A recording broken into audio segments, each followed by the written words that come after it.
Hello. Today I'm working on a variant of this card. This is forged in silver on a dark blue cardstock. And I'm working on this variant foiled in iridescent gold foil, this one, onto some purple cardstock. Okay, this is a textured cardstock. It's turn it over the back. Can you see the texture? I'm not sure you can, but it's a linen texture, and it's smoother on the back, so that's the same colour. So, and because it's a textured card, I'm using a little more pressure than I normally use with smooth cardstock.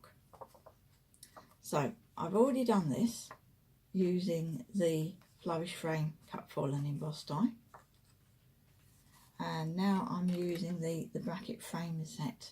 Let me just grab the set. Right, so the first part's been done with the flourish frame set. That's this one. Okay, and it's a 3-part set. You've got the outer frame that I've used, the smaller inner frame, and a beautiful key that's a cut foil and an embossed die. And then these are part of the Couture Creations Modern Essential range. There's quite a number of variants on these. This is the bracket frame, and I should be using that size from this set for my sentiment. So let me put these out of the way. I'm going to be using the Couture Creations Anna Griffin Happy Birthday hot foil stamp, and I'm going to, when the card goes together, it will be that way round, of course. So I have already, let me put that one out of the way as well. I have already taped a piece of foil to the piece of card I'm going to use for my sentiment.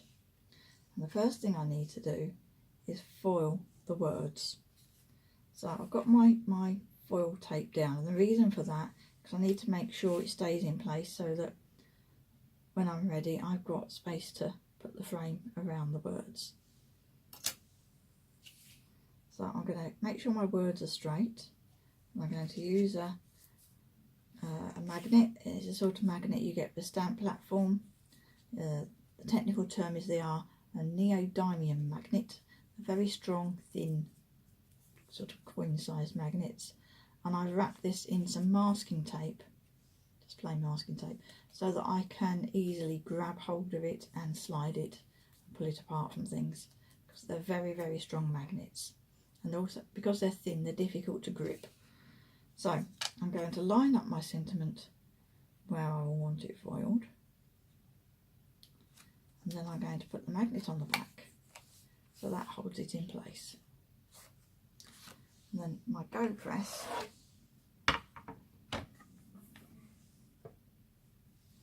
the go press is warm, but the hot foil stamp is still cold. It's the hot foil stamp that needs to be hot. So I'm going to line this up, both edges here. Through the card, hold down my hot foil stamp, slide my magnet away, and then pick up my card. Put that to one side and let the hot foil stamp come up to temperature. So that goes back in the base to warm up. Okay, and I'm also going to need a small piece of card, zip paper in a minute, to solve the problem of overfoiling when I do the frame. This is just a scrap from where I was cutting my backing paper to size.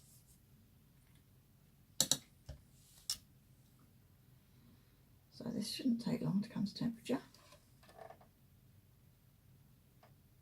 but it always seems ages when you're waiting.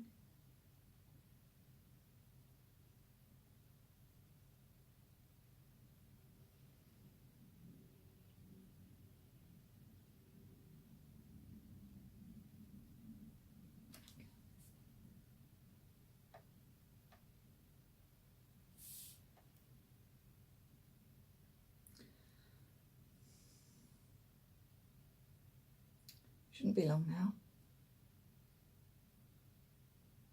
I'm never quite sure whether or not to pause the camera so you don't have to wait for these things, but sometimes it's as well for people to know just how long things take. I'm just waiting for this light to go green, and then I can add my foil and get the die cutting machine ready.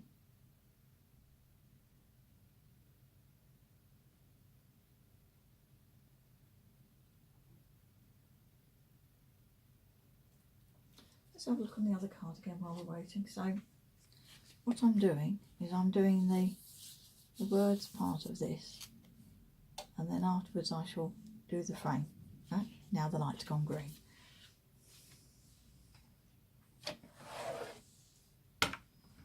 So that comes out.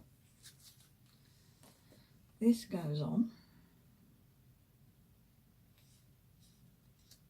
Just going to use a piece of tape to hold it at the end. My double card shim. It's a piece of 250 GSM A5 card. I've folded in half. So I use that when I'm doing small forward areas. So close the lid. And then I need to get the die cutting machine.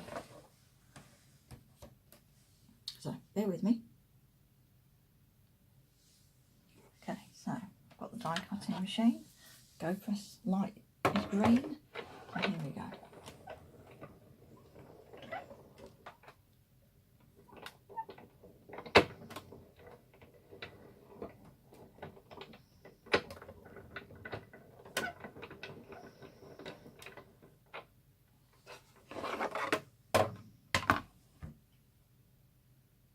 Okay, so let's check out our foiling.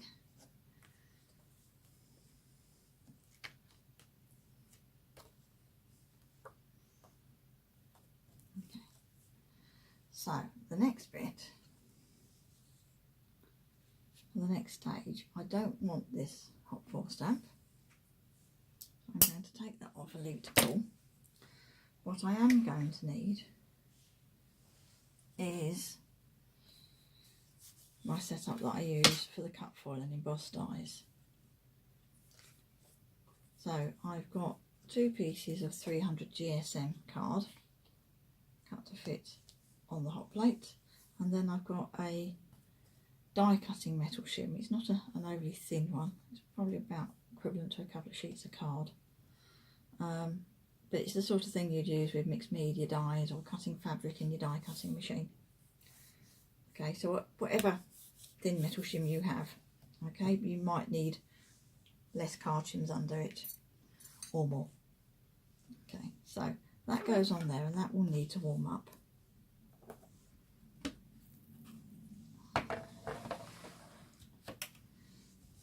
Okay, and while we're waiting for that, okay, so I'm not going to peel back this foil. I'm going to lift it a little bit, but I'm not going to peel it off completely, but you can see there from the impression of it, oh, that's a good view, it's forward onto the card. And I've probably got some overfoiling over on that edge, but that won't matter. So now I'm just going to ease the foil off the card, but I'm not going to undo my tape, so I'll just kind of loosen that. I can have a sneak peek underneath. I can tell from the clear area on the foil that it seems to fold quite nicely. So next thing I want, I've cut a little piece of scrap paper or card, and I'm just going to slide that under my foil into that area where the words are. And the reason I'm going to do that is to keep the foil away from the words when I do the next stage. Okay, it doesn't have to cover all of it, it's just enough to lift the foil a bit. So it covers most of it. As I say, it doesn't need to cover all of it. I'll just take it out a little bit there. That's it. So you can see through the foil that that's in some places, but it's not covering all the corners. Okay, so that's fine, that'll work as it is. And then my cut foil and embossed die, if I bring this in, let the camera focus on it, it will.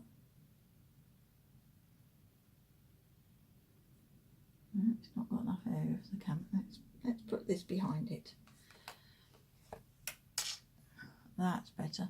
So you can see he's got a cutting edge around the outside and then an embossed line, a second line, and that's what actually transfers the foil. So I need to turn this over so it's cutting edge down and line it up with my sentiment so that my sentiment will be straight, and then I'm going to tape it down to the foil.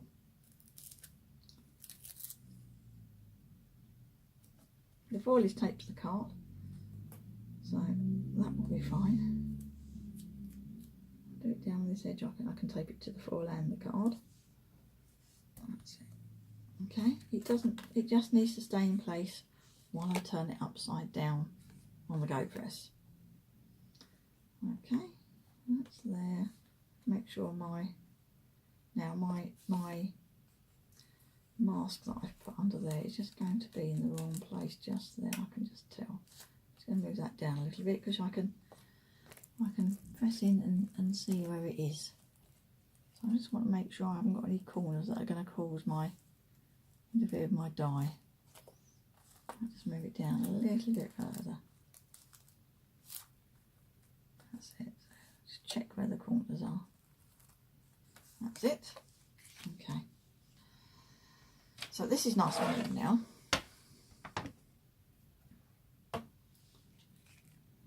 So now I want to turn this upside down on here, close the lid and give it some time to warm up. Because although the plates are hot, the die is cold. So I'm just going to pause and get the die cutting machine out while I'm waiting. Okay, so the go press has just gone green.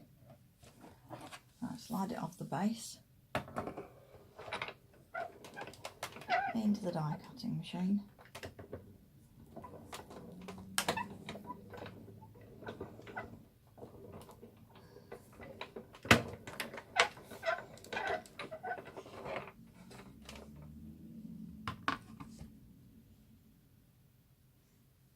So that's gone through. I can see it's cut. I'm going to use my pick and lift, put that for there. Now, have I talked about how scratched my lid is? It's designed to be a cutting plate, and these are cut foil and embossed dies. So die needs a cutting plate. So this acts as the cutting plate. It is designed for that.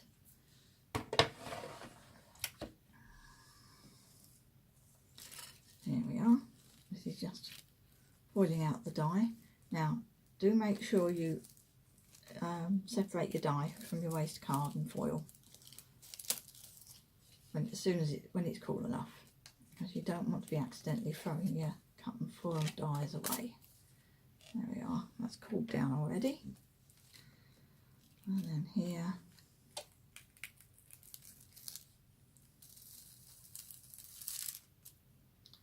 There we are, and there's my sentiment with its foiled frame, and all that foil might have ended up in a mess in the middle of my sentiment if that little mask hadn't been there. So there we are. So let's bring the card back in.